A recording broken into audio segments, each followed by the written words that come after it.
আপনার বাচ্চা যদি দুষ্ট হয় কত মানুষের কত কথা শুনতে হয়। কেউ বলে আপনি কি পেটে নিয়ে বানর দেখছিলেন তাই তো এত দৌড়াদৌড়ি করে। আসলে বাচ্চারা তো ছোটাছুটি করবেই, স্বাভাবিক যে বাচ্চাগুলো আছে সেগুলো কিন্তু ছোটাছুটি করে, এটা কি এটা এটা মানে এটার নাম তাদেরকে কি? বোঝানো যায় না।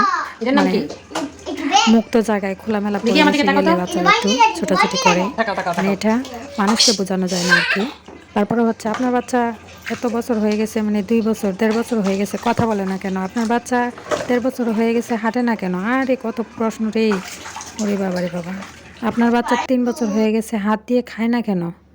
এত প্রশ্নের উত্তর কি দেওয়া যায় বলেন তো? আপনার বাচ্চা মাছ দেখলে এরকম করে কেন? মাছে ধরতে চায় কেন? আপনি কি মানে পেটে নিয়ে মাছ মাছ ধরতেন নাকি? কত কথা যে মানুষে বলে, ওরে বাবা রে বাবা! আপনার ছেলে কালো হলো কেন? গায়ের রং এরকম হলো কেন? আসল কথা হলো, আমি কি হাত দিয়ে বানাইছি বলেন তো? আর কারো বাচ্চা কি কেউ হাত দিয়ে বানায় যে তার ইচ্ছা মতো বানাবে?